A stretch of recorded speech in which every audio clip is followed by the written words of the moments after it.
Então, tá. Olá, Tudo bem?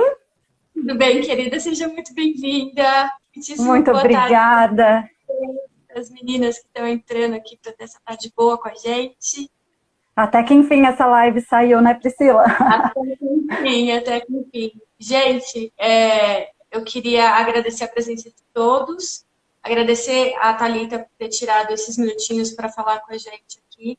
A Thalita é uma parceira muito querida e hoje vai trazer informações sobre como a gente harmonizar o quartinho do bebê com o Feng Shui. Vamos lá, É isso Thalita, eu aí. queria que você se apresentasse para as meninas, por favor. Bom, eu sou a Thalita, eu sou designer de interiores, especialista em Feng Shui. Na verdade, assim, lá atrás, minha formação, eu sou fisioterapeuta. Aí eu larguei, fui fazer design de interiores, me especializei no Feng Shui. Mas esse foi um caminho que eu encontrei, principalmente quando a gente fala de criança, né, de bebês, de crianças, da gente levar saúde e qualidade de vida para as pessoas através dos espaços. Então, o Feng Shui age muito nessa raiz aí de saúde e bem-estar. Maravilha, maravilha. Então, eu queria começar essa live já perguntando para você explicar para todo mundo que está assistindo a gente o que é o Feng Shui. Bom, o Feng Shui, ele estuda a relação do ser humano com os espaços, seja ele o espaço onde a gente mora, o nosso espaço de trabalho, qualquer que seja o espaço com o qual o ser humano se relaciona. Ele surgiu de uma observação da natureza, que os chineses fizeram há 3, 4 mil anos atrás, e ele trouxe os movimentos da natureza para dentro dos espaços, como a gente fazer isso. Então, a origem disso tudo é o I Ching, que é a mesma base de toda a medicina chinesa. Tanto que, na verdade, o Feng Shui é considerado um dos 8 ramos da medicina chinesa também. Fantástico, maravilhoso, que legal. E me diz como que o Feng Shui ele pode impactar na saúde do bebê? Bom, aí tem 1 milhão de formas, né? Tudo que a gente for falar quando a gente vai projetar um quarto de bebê vai impactar, né? Eu acho que agora o momento que a gente está vivendo está muito claro, cada vez mais claro para as pessoas de como a nossa casa, como o espaço que a gente está impacta no nosso bem-estar.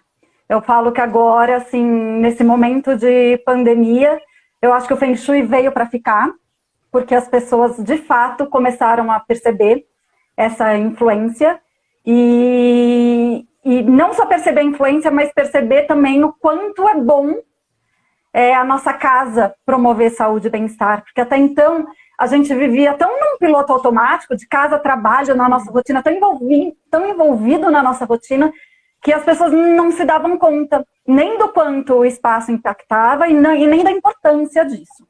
Né? E aí vamos começar a falar de alguns itens. Né? A primeira coisa, quando a gente fala de quarto de bebê, de qualquer quarto, mas de criança, eu acho que isso tem um papel ainda maior, porque as crianças percebem muito. Então, existe um tipo de energia, que é chamado de energia telúrica, que são energias que vêm da Terra, que elas emanam do subsolo mesmo. E o que acontece?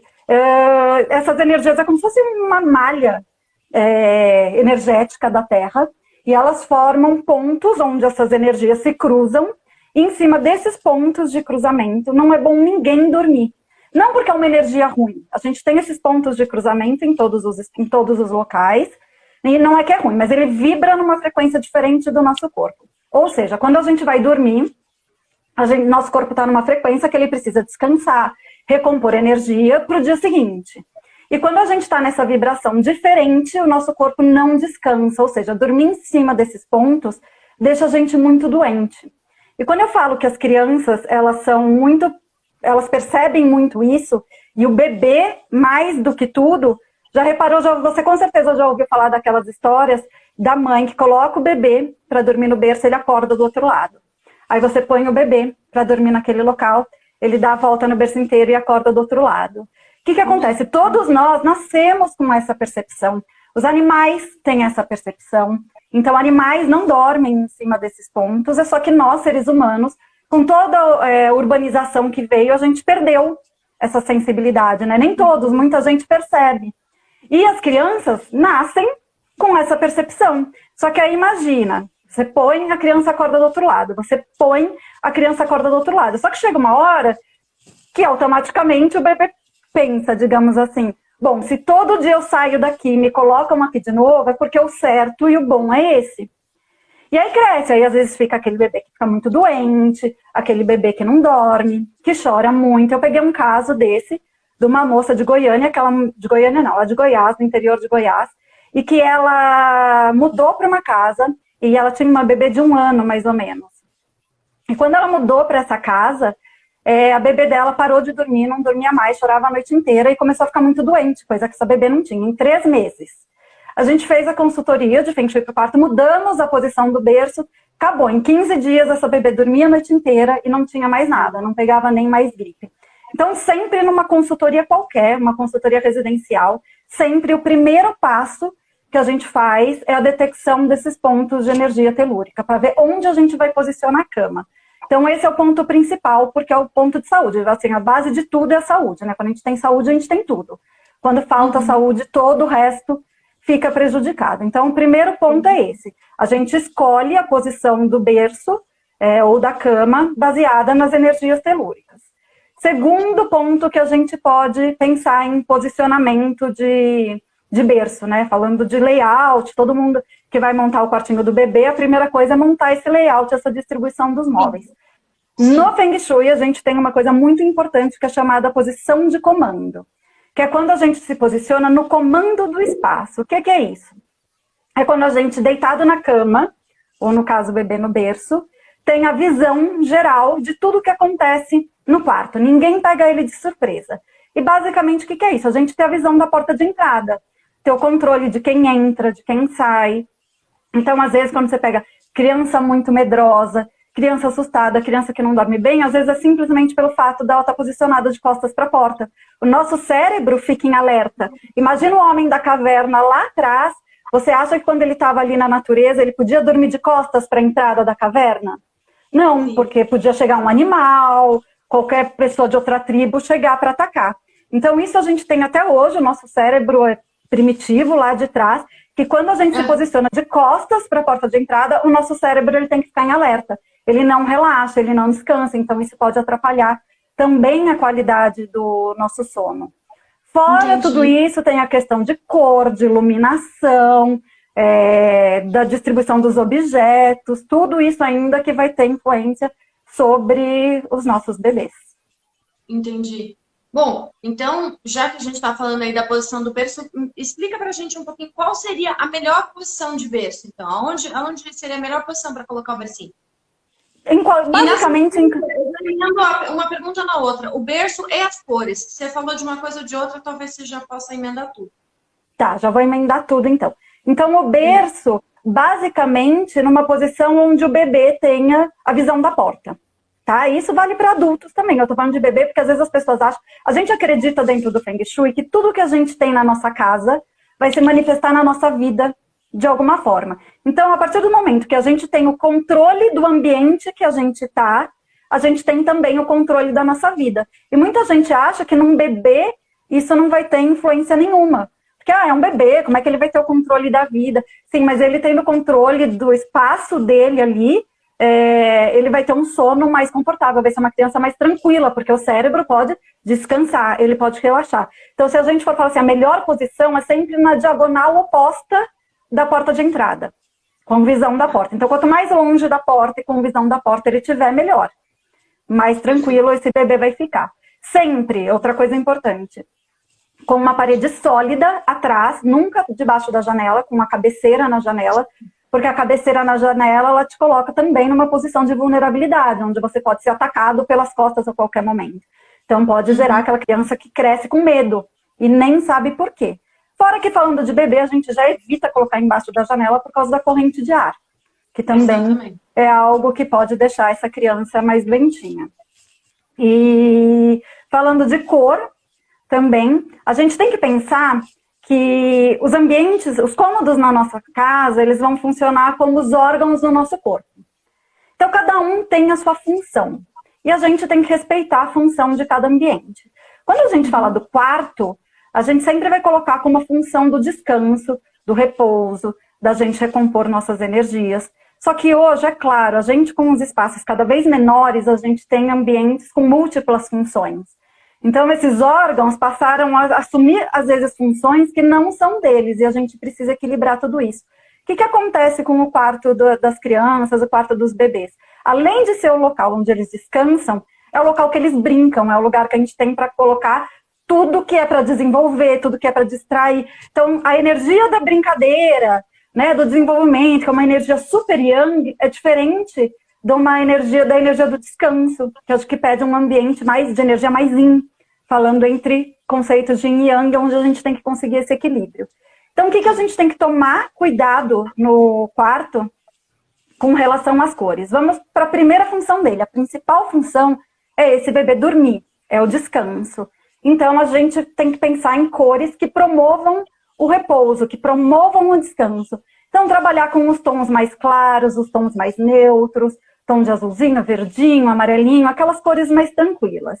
Então, mas é claro, é um quarto de criança e vai ter cor, porque cor é vida, né? E nada mais cheio de vitalidade do que uma criança, do que um bebê. Então, vai ter lá os brinquedos das crianças, que vai vir cor automaticamente. Então, é só tomar cuidado para já não fazer aquela decoração super colorida, porque depois ainda vão entrar os brinquedos super coloridos, aquele monte de informação. Então, procure optar por uma decoração, por cores mais neutras, por cores mais calmas, cores mais tranquilas, e deixa a parte super colorida, né, das cores mais yang, as cores mais quentes, vermelho, amarelo, laranja, para os objetos que já vão vir por tabela, a gente querendo inserir na decoração ou não. Outra coisa que a gente pode prestar atenção é na iluminação do quarto do bebê. Então, na arquitetura e no design de interiores, a gente já sempre tem preferência nos quartos em usar as luzes mais amareladas, que é uma luz que se assemelha mais à luz do sol, né? A luz branca é uma luz mais para as áreas de trabalho, porque a gente tem que ficar muito alerta. Se você põe a luz branca no quarto de bebê, é aquele bebê que vai estar sempre em estado de alerta, porque a luz branca é isso. A luz branca é aquela luz do meio-dia, é a luz da alta produtividade.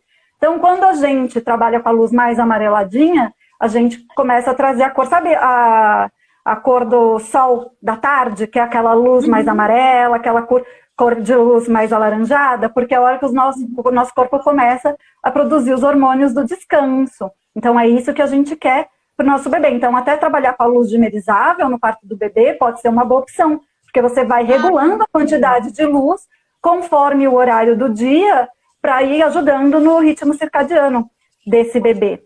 E sempre prestar atenção que a gente põe o bebê para dormir à tarde, só que à tarde é dia. A gente tem que colaborar com o ciclo, o ritmo circadiano do bebê. Então, colocou o bebê para dormir durante o dia, é a luz do dia. Não precisa deixar o quarto totalmente escuro para o bebê dormir durante o dia, porque não é hora do todo escuro, né? Respeitando isso. E prestar atenção para de noite, que aí sim a gente tem que prestar atenção, para o quarto do bebê ficar totalmente escuro. Então, aquelas luzes, deixa uma luzinha acesa para ele não sentir medo, deixa aquela luzinha acesa para que você acordar. Ela não é boa, porque a gente vai produzir o GH, que é o hormônio do sono, no sono profundo. Só que a gente só vai entrar no sono profundo se tiver tudo bem escuro, que é quando a gente produz melatonina. Então, toda a questão da iluminação tem relação direta com a produção dos nossos hormônios. Então, o quarto, assim, à noite, para o bebê, tem que estar um breu.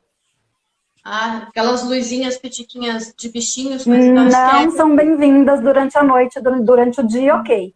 Mas durante a noite, não. Tá. Deixa eu te fazer uma pergunta. Se eu tenho um quarto, por exemplo, e eu não tenho condição de colocar o berço na diagonal da porta, como você indicou, por qualquer motivo, a gente tem alguma coisa para usar para equilibrar isso de alguma maneira? Tem. Enfim. Tem sim. Nem sempre é possível, exatamente. Eita! Gente, eu acho que a Tá, ela acho que ela apertou lá sem querer, ela saiu, mas ela já deve estar entrando aqui de volta. Vamos ver o que aconteceu, que ela já deve ela deve ter tido algum probleminha de conexão. Bacana, né, gente? Tem umas que caiu, né, Paulo? Aqui, ela já entrou de novo. Ela já tá de volta. Vamos lá. Bacana, né, gente? Todas as informações, vocês podem ir mandando, tá? Perguntas que a gente já vai colocando para ela aqui à medida Voltei. Voltou. Voltei. Caiu do nada, que hoje ainda tá meio chovendo aqui em São Paulo. Vamos contar para a internet ficar boa. Então vamos lá, falando da posição de comando do quarto que a gente estava falando. Como que eu falei, como os espaços estão cada vez mais compactos, às vezes tem porta de um lado, armário de outro, a porta do banheiro de outro lado, e não existe a possibilidade da gente deixar o berço de frente para a porta, por exemplo, com visão da porta. Quando a gente tem o berço ou a cama posicionado de costas para a porta de entrada do quarto, a gente tem que posicionar um espelho em qualquer lugar do quarto que funcione como um retrovisor.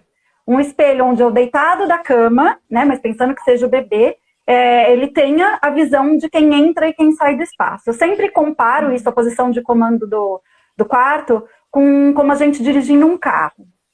Então imagina que você está dirigindo um carro e você não está vendo o que acontece atrás de você.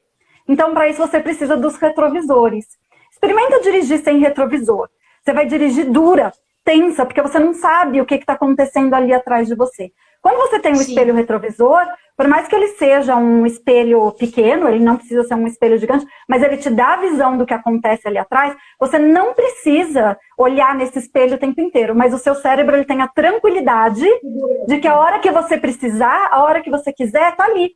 E aí você dirige tranquila e relaxada. É exatamente a mesma relação. Maravilha. Ó, chegaram 2 perguntinhas aqui pra gente. Deixa eu só puxar aqui.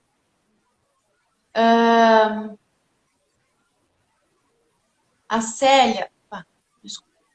A Célia tá falando aqui, ó. Tem um neto de 9 anos. Tem medo de escuro. E é uma criança irritada, antissocial. E a cama dele fica do lado da janela, encostada na parede. O do lado para a janela não tem problema. É claro que a gente precisa prestar atenção em são vários fatores que a gente presta atenção, a gente tem que analisar o conjunto todo. Então, por essa descrição, uma das coisas para a gente prestar atenção é se a cabeceira dessa cama, a cabeceira desse berço, fica numa parede de banheiro. Porque quando a gente tem a cabeceira numa parede de banheiro, dá uma instabilidade emocional muito grande. Então, se tiver, afasta, muda a posição, tira essa cabeceira. Seja a cabeceira lateral de uma cama numa parede de banheiro, a gente tem que mudar de lugar. Se não for esse o caso, de estar numa parede de banheiro, como eu falei das energias telúricas, que é uma das coisas que a gente mede ao entrar numa casa, como precisa de um profissional para fazer isso, experimenta mudar essa cama de lugar e ver como essa criança responde. Porque às vezes pode ser isso, então mudando a cama de lugar pode resolver esse problema. Mas não por estar com a lateral na janela. A lateral na janela não traz essa consequência, não. Tá. A outra perguntinha aqui que chegou. O colchão do meu filho é de casal e direto no chão. Tem problema? Ah, o pessoal tem feito bastante essa pergunta mesmo, né? Porque tem muita essa questão da educação montessoriana agora. Então, exato. Assim, do ponto de vista do Feng Shui, o ideal é sempre a energia, o Qi, que a gente chama, né? Que é a energia vital, circular por todos os lados da cama, embaixo da cama. Então, sempre o ideal é a gente ter uma cama ventilada embaixo. Porém, a vida não é feita só de Feng Shui. Tem vários fatores que influenciam a vida das pessoas. E o Feng Shui, a energia da nossa casa, é uma delas. É o que eu falo. Quando você tem uma criança, às vezes tem algumas escolhas que a gente tem que fazer. Então, assim, o Feng Shui é muito bom, obviamente, eu vou puxar a sardinha para o meu lado, mas a educação montessoriana também é muito boa, também tem os seus pontos positivos. Então, de repente, eu sempre acredito, eu gosto muito da gente sempre se alinhar no caminho do meio. Né? A gente não precisa ser só uma coisa, ser só outra. Então, se esses pais, nesse momento da vida da criança, estão achando que a educação montessoriana é uma coisa que vai valer muito a pena para a vida dessa família, de repente a gente abre um pouco mão da ventilação na cama embaixo durante esse período de desenvolvimento e depois ele vai para uma caminha que automaticamente vai ter essa ventilação embaixo. Então, assim, ficar a vida inteira numa cama sem ventilação embaixo não é o ideal, mas de repente em alguns momentos a gente tem que fazer algumas escolhas. E é o que eu falo, às vezes não dá pra gente fazer tudo do Feng Shui, por exemplo. Mas se a gente fizer a maior parte das coisas que estão ao nosso alcance, já ajuda muito. Então, eu sempre também comparo a nossa casa com nós, seres humanos. Nesse planeta, a casa perfeita ela não existe. Então, nem que eu, Thalita, vá construir uma casa do zero, eu não vou conseguir construir uma casa perfeita pelo Feng Shui. Assim como não existem seres humanos perfeitos. Não vão nascer seres humanos perfeitos. Mas a gente passa a vida inteira buscando ser uma pessoa melhor. A gente faz, e a gente melhora aqui, melhora ali, e é a mesma coisa que a gente vai fazer na nossa casa, no nosso quarto. Então, tudo que der para fazer para a gente melhorar, a gente já está ganhando muito. E se por determinado momento de vida a gente precisar abrir mão de uma dessas coisas por outra que também tem seus benefícios, eu não vejo problema nenhum. Maravilha.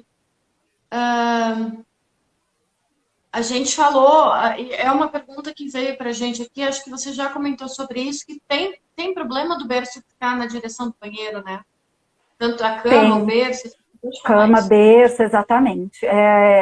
Dentro do Feng Shui, a energia, a gente considera que a energia entra na casa pela porta de entrada, a porta principal da casa, e aí ela vai se distribuir nos cômodos pelas portas secundárias. Então, antes de falar da porta do banheiro, falando já da porta do quarto, estar diretamente no alinhamento da porta do quarto é um fluxo de energia muito grande, muito forte, e que pode perturbar o nosso sono. Ou pode atrapalhar a qualidade do nosso sono, a gente não dorme bem, ou frequentemente aqueles casos que eu escuto, não, eu durmo a noite inteira, mas eu acordo cansado.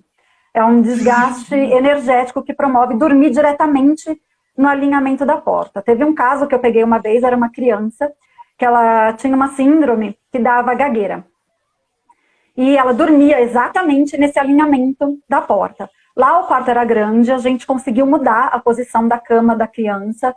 Em menos de um mês, a crise de gagueira da criança tinha passado. Só de mudar a posição da cama, tirar do alinhamento da porta. É claro que ele tem uma síndrome, provavelmente ia desenvolver a gagueira em outros momentos, mas diminuiu muito as crises só pelo posicionamento da cama. A porta do banheiro, o que acontece é que o banheiro, ele é responsável por drenar a nossa energia, principalmente a nossa energia pessoal e a energia do dinheiro.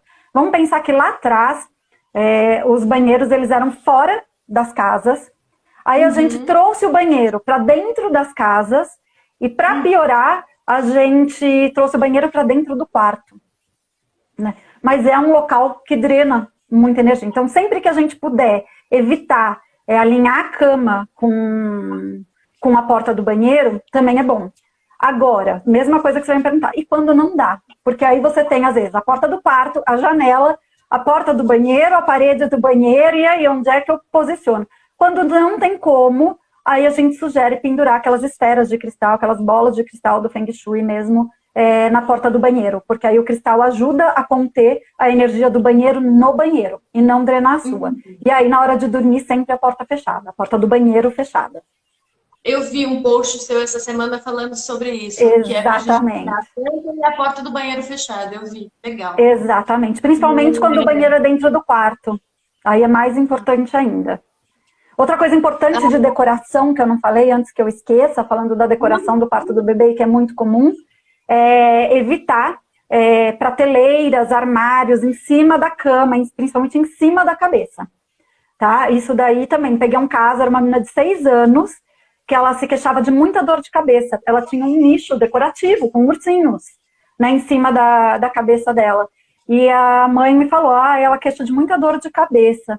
E aí, quando eu falei dessa questão, tira o nicho, imagina, era um nicho novinho, tinha papel de parede na parede, aquela coisa assim. Fala, putz, eu vou tirar? Ela chamou a filha na hora. E aí ela perguntou, filha, você gosta desse armarinho de enfeites que a mamãe colocou em cima da sua cama? Ela, ai mãe, gostar eu gosto, mas sei lá, parece que vai cair na minha cabeça. Imagina como é o sono dessa criança, com medo daquilo cair na cabeça. E não ia, estava super firme, não era isso. Mas é a sensação. Então, quando eu falo que criança é muito perceptível, sempre escutem as crianças, né? Sempre escutem os sinais do bebê. Então, assim, coloca o bebê aqui, ele acorda no pé da cama. Coloca o bebê aqui, ele acorda... Presta atenção, porque as crianças são verdadeiras, elas sentem e elas falam. Elas não costumam se enganar. Fantástico. Então, o Feng Shui, eu ia fazer essa pergunta. O Feng Shui não atrapalha na decoração do quarto. Ele harmoniza, fazendo direitinho, ele harmoniza tudo, né?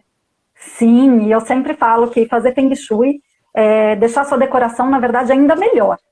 Porque você pode decorar só por estética, ou você pode conciliar a estética com boas energias. E aí você forma o pacote perfeito, que só serve para deixar melhor. O que acontece é que por muito tempo o Feng Shui foi muito banalizado como sendo uma técnica onde você tinha que ficar pendurando 1 milhão de coisas pelos espaços, e aí ficava parecendo uma loja de penduricalhos chineses. Por muito tempo isso foi muito banalizado nas revistas, e na verdade não é nada disso. Né? A maioria das vezes a gente faz uso da própria decoração, a gente trabalha no layout, na disposição dos móveis, para trazer bem-estar para esse espaço. E mesmo quando a gente fala precisa fazer as tais das curas, sempre a gente vai tentar embutir isso na decoração. Então, tudo bem, o cristal é uma das curas de Feng Shui? Quando não dá, quando não tem outro jeito, a gente vai lá e coloca um cristal, e a gente vai colocar ele da maneira mais harmônica possível. E não sair simplesmente distribuindo um monte de coisa pendurada, que aí você não vai ter resultado nenhum. Maravilha. A Célia está perguntando aqui pra gente, para você. Quando não dá para tirar o nicho, o que fazer? Sempre dá, vai lá e tira. Porque assim... Célia, encontrou lá. Eu entendo, você vê essa mãe, ela tinha um papel de parede, né? É um nicho. Aí tem momentos em que a gente tem que fazer a escolha. Ou eu vou ter os enfeites, ou eu vou ter a saúde da criança, né? Ou a minha saúde, porque isso também é válido para a cama dos adultos. Eu ia fazer essa pergunta para você, emendando isso. Por exemplo, tem muita cama, tanto de adulto quanto de bebê, de criança e tal, que o ar-condicionado fica em cima. Né? Às vezes é só o split do ar-condicionado ali. Justamente, acho que para não... Se você posicionar a cama de frente, você ficaria com o ar-condicionado direto no rosto, então coloca-se a cama debaixo do ar-condicionado.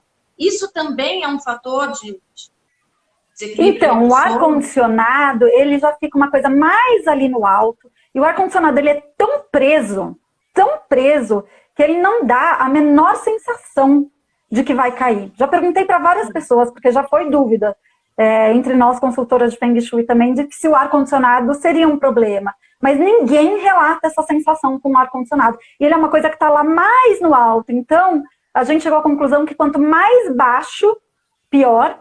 E sendo nichos e prateleiras, as pessoas têm muito mais aflição. Porque fica essa coisa de, será que cai? Porque cai, porque a gente ouviu várias histórias de prateleiras, armarinhos que caíram. Então, já chegamos a essa conclusão de que o ar-condicionado acaba que ninguém se importa. E, na verdade, eu até prefiro o ar-condicionado, de fato, na cabeceira do que de frente. Porque de frente faz uma correnteza de ar muito gelado que deixa as pessoas doentes. Ótimo. Eu queria saber, por exemplo, nesse período agora de quarentena, porque eu acredito que o seu trabalho seja muito pessoal, de ir à casa das pessoas para fazer as suas consultorias.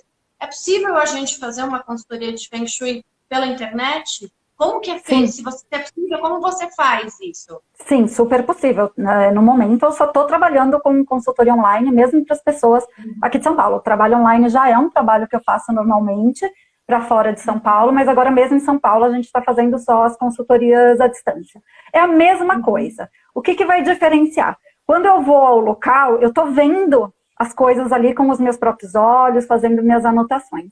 Quando eu faço a consultoria online, eu preciso que a pessoa me envie fotos e vídeos dessa casa, porque a pessoa, ela vai ser meus olhos dentro da casa. Então, ela precisa fazer vídeos e fotos.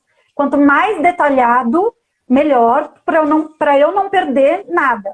Né? Então, a única coisa é que você vai ser o meu guia, você vai ser os meus olhos dentro do espaço. E aí, essa questão da medição energética, que eu falei, das energias telúricas e de todos os outros tipos de energia que pode influenciar no ambiente, que pessoalmente a gente usa a radiestesia, que é aquela técnica com pêndulos e tudo mais, e a distância a gente faz através da teleradiestesia, que é a radiestesia à distância. E que a maioria dos radiestesistas, maioria não, mas grande parte deles já trabalha com essa forma de fazer a distância, que é totalmente possível. Então é a única coisa que muda. Ao invés da gente, de eu ir ao local, ver pessoalmente, as pessoas, elas são os meus olhos. E aí tem todo um trabalho. Quando eu vou pessoalmente, no caminho, eu já vou prestando atenção no caminho, no entorno, o que tem em volta dessa casa. E aí eu desenvolvo esse trabalho todo através do Google Maps. E aí com o Google Maps a gente vai investigando o que tem em volta ali daquela casa. Maravilhoso, estou adorando. Tá, tem uma pergunta aqui da Tati, perguntando quais os cristais colocar no quarto de bebê. Que tipo de cristal que coloca? A gente tem, quando a gente fala de cristal, que às vezes as pessoas confundem um pouco, a gente tem dois tipos de cristais. Os cristais naturais são aqueles cristais de rocha, que eu vou pegar um exemplo aqui que eu tenho, por exemplo. Isso daqui, ó, ametista, que é bem conhecida, bem comum. Isso é um cristal natural, tá? Que é ótimo de ser usado, porque isso daqui tem energia vital, eu uso bastante nos meus trabalhos, cada tipo de cristal com uma energia específica. Mas os cristais do Feng Shui, que a gente usa cristal para, por exemplo, segurar a energia do banheiro no banheiro, são os cristais multifacetados, que eu tenho aqui também, deixa eu achar aqui para vocês. São os cristais multifacetados que não são cristais naturais, que é esse aqui, ó. Que é esse aqui, tá vendo? É uma esfera de cristal, essa aqui tem 4 centímetros de diâmetro, esse daqui é um cristal produzido pelo homem, que o ideal são os cristais ou o Swarovski ou o cristal egípcio, porque ele tem uma maior porcentagem de chumbo, então ele brilha mais, aí ele faz efeito. Às vezes você vê uns cristais que é vidro puro, e aí não faz efeito, porque não tem brilho. E esses daqui, por não serem naturais, são cristais que não precisam de limpeza e energização, como esses. Esses daqui, eles absorvem energia do ambiente. Então, a gente precisa fazer limpeza, energização, ele dá um trabalhinho para cuidar. Esse daqui não, esse daqui você põe e esquece, porque ele não é natural, então ele não tem esse poder de absorção de energia. Ele é só por causa das facetas mesmo, ele tem 108 facetas, a gente consegue conduzir, barrar, bloquear, fazer uma melhor condução do Qi, como a gente diz, que é da energia vital dentro dos espaços. E tem que ser desse daqui. Esse daqui ó, tem 4 centímetros. É desse grande que a gente tem que usar. É muito comum a gente ver as pessoas pendurando umas bolinhas bem pequenininhas. E aí a bolinha muito pequenininha, a gente não tem resultado, não tem efeito. Tem que ser esse maiorzinho aqui. Tem uma pergunta aqui da Meire. Ela fala, tem a porta do quarto, tem a porta de entrada do quarto e a do banheiro dentro do quarto. É a melhor cabeceira da cama na parede de entrada ou embaixo da janela cama box. Ela está falando que ela não consegue dormir nesse quarto. A cabeceira embaixo da janela eu nunca recomendo, porque não tem cura no Feng Shui a cabeceira embaixo da janela. Dormir embaixo da janela, você dorme, se coloca nessa situação de mais vulnerabilidade, ponto. Não tem o que a gente fazer. Agora, se ela colocar a cabeceira da cama dela na parede da porta de entrada do quarto, como ela está falando, ela vai ficar de costas para a porta. Aí usa aquele esquema do espelho como espelho retrovisor. Tá? Então, eu acho que é a melhor solução. E se nessas ela ficar no alinhamento da porta do banheiro, que parece que ainda tem a porta do banheiro, aí ainda pendura o cristal na porta do banheiro. Na porta do banheiro. Maravilha. A Tati está perguntando, pode ter papel de parede no quarto? Pode, a gente usa bastante papel de parede. Ótimo. Então, eu já ia emendar, mas... e fotos grandes em cima da cabeceira? Deixa eu ver se é isso mesmo. Em cima da cabeceira. Pode ter também. Maravilha. Pode, porque quando a gente tem... Por mais que você fale assim, um quadro, que eu falei de não ter os nichos e prateleiras, né? O quadro é uma coisa que está muito grudada na parede. Então, não tem problema de ter na cabeceira, não. Maravilha. Vamos ver se... Ele não exerce pressão sobre a cabeça. Tá. Quais as melhores cores para um quarto de casal? Agora o pessoal já está entrando no quarto de casal. É que os princípios dos quartos, em geral, são os mesmos. Tudo que eu falei para o quarto da criança serve para o quarto do casal, com uma única diferença, que é nessa questão de cores. Então, o quarto do casal, ele ainda exerce mais uma função além do descansar, que é o lugar do casal namorar. Então, além da gente usar as cores tranquilas e suaves para a gente dormir, para a gente repor as energias, a gente tem que sempre inserir um pouquinho de cor quente também para aquecer esse relacionamento. A gente fala para dar aquela pimentada na relação, senão fica tudo frio demais. Então, se você entra num quarto de casal que é azul demais, o azul é uma cor fria, tranquila demais. O casal vai querer entrar lá e só dormir mesmo. Eu sempre brinco, se você faz, quando eu entro naqueles quartos de casal, vou fazer uma consultoria, e eu vejo aquele quarto todo bege, eu sempre falo, o quarto... É todo branco ou todo bege, mas eu gosto da comparação do bege, que eu falo, é a mesma coisa que uma lingerie bege. Não dá ânimo de casal nenhum namorar. Então coloca ali, quando a gente fala, eu falo nos detalhes, Assim, coloca almofadas, um papel de parede, quadro, uma colcha colorida com detalhes de vermelho, laranja, cores amarelo, o próprio rosa, de cores púrpura, de cores mais vivas, cores mais sensuais. A única cor que não é recomendada para o quarto de casal é a cor salmão, porque a cor salmão ela tem uma mistura da cor da alegria com a da sensualidade e favorece traições. Opa! Gente, salmão nem pensar, meninas. Salmão, risca, é muita diversão. O salmão é bom evitar. Tira. Quarto de casal, muito salmão, é bom tirar mesmo. Aproveita a quarentena para mudar a cor.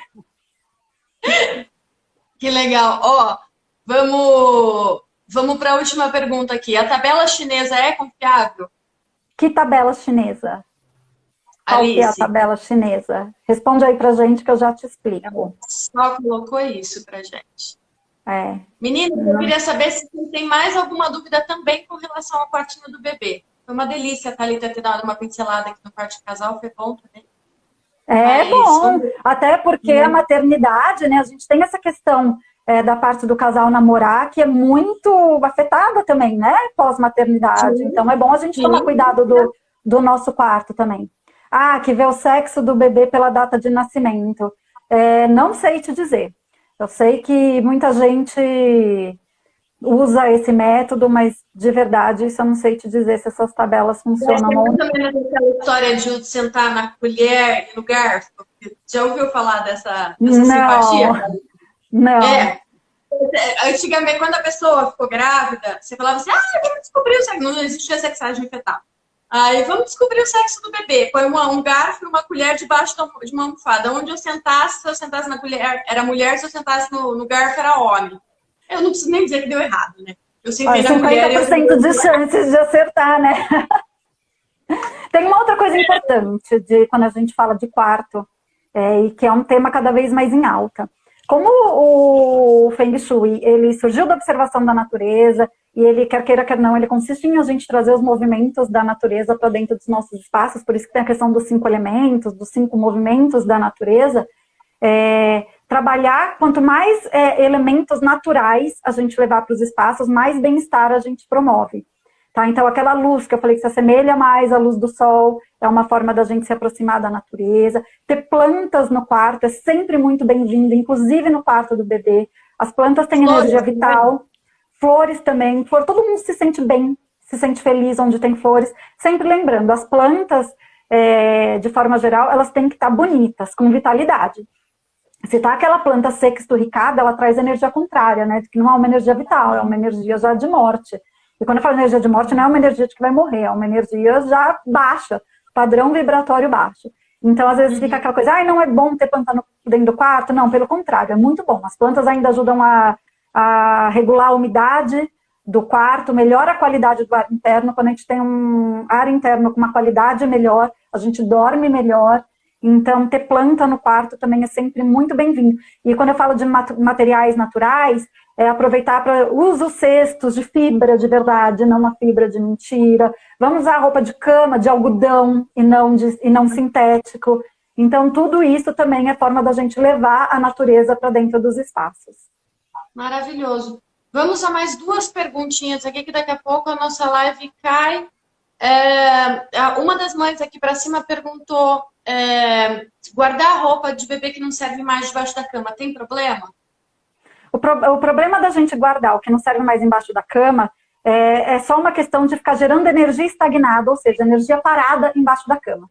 Embaixo da cama, eu sempre falo para procurar guardar roupa de banho, roupa de cama, porque você troca toda semana. Você sempre coloca um limpinho, tira, é uma energia que circula. Quando a gente coloca essas coisas que a gente não vai mexer tão cedo, fica aquela energia estagnada, a gente dorme 8 horas em cima. Lembra que eu falei que é importante ventilar embaixo da cama? Então, assim, o colchão no chão, ele só não ventila. Agora, imagina o outro que gera essa energia parada. Aí não é bom.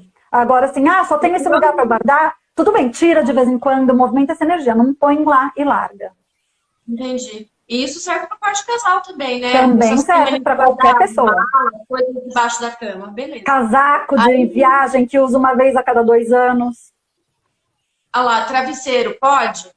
Pode. Aí embaixo da cama? Pode, mas desde que isso, que você mexa de vez em quando. Por lá esquecer é que não pode. Uhum. E uma outra pergunta que fizeram aqui, plantas que crescem para baixo, pode? As plantas pendentes. As plantas pendentes podem. Vamos tentar entender o seguinte. Tudo é energia yin e energia yang. As plantas que crescem para o alto têm uma energia mais yang, uma energia de mais ascensão. As plantas que caem têm uma energia mais yin, o que não é ruim, porque em todo lugar a gente precisa do equilíbrio yin e yang. Se você chegar, então vamos falar o que é energia mais yin. Então, por exemplo, as plantas que crescem para baixo, os tons de azul escuro, de preto, esses tons muito escuros, são tons de energia mais yin. E as cores mais yang, temos lá o laranja, o vermelho, essa coisa de crescer para o alto. Se a gente chega num lugar onde é tudo vermelho, cheio de planta para o alto, você vai se sentir desconfortável, porque é yang demais. Se você chegar num lugar onde é tudo preto, com um monte de planta que cai, fica aquela energia yin demais, descendente demais. Agora, se eu entro num lugar que está ali no equilíbrio, tem uma planta pendente, tem cores, é harmônico, é equilibrado. Então não tem problema nenhum. O problema sempre é o excesso. O excesso de planta pendente é ruim, o excesso de planta pro alto é ruim, tudo que é em excesso. É aquela história que eu falei da gente buscar sempre o caminho do meio. Ótimo. Thalita, eu queria agradecer demais, foi uma delícia de papo. Eu podia ficar aqui 3 horas fazendo perguntas. Poderíamos mesmo. Então eu queria te agradecer demais você ter tirado esse tempinho para bater um papo com a gente. Vamos ver se a gente consegue convidar mais vezes. Né? Vamos, sem esquecer, uma coisa importante para falar, que cliente maternidade tem desconto em consultoria comigo, né? Ah, legal. Então, aí, meninas, as meninas que são sócias do Clube Maternidade, elas entram em contato com a Thalita, levam o voucherzinho para ela lá e vai ter um desconto bacana, especial, exclusivo nosso, presente meu e da Thalita para vocês, viu? Exatamente. Thalita, eu queria agradecer demais a sua disponibilidade de bater papo com a gente. Vamos tentar agendar de novo. Tenho certeza que as meninas que é muito gostoso falar sobre isso. Eu acho que as pessoas precisam dessas informações. É uma delícia. Eu tenho certeza que as meninas adoraram. Meninas, quem adorou nossa live de hoje, por gentileza, corações na tela. Vamos aí salvar a Thalita. Vamos dar um agradecimento a ela. Muito bom. Muito obrigada. Estão perguntando se vai ficar salvo aí na página da Maternidade. Tá? Quem veio através da minha página, fica na da Maternidade, não na minha salva. Não, fica salvo no IGTV da nossa página, gente. Obrigada, Thalita, mais uma vez, muito obrigada. Obrigada a você. Aqui com a gente. Um beijo e obrigada pelo convite. A gente se vê em breve. Meninas, quem quiser fazer parte do Clube Maternidade, só acessar a nossa bio. Essa semana a gente está dando 70% de desconto, porque a gente fez Semana Maternidade semana passada. Então, essa semana a gente está dando um desconto especial para vocês de 70%. Quem quiser ser sócia e ter descontos com a Thalita e com todos os nossos outros parceiros, acessa lá na nossa bio. Beijo. Beijo. Tchau, Thalita. Tchau. Tchau, tchau.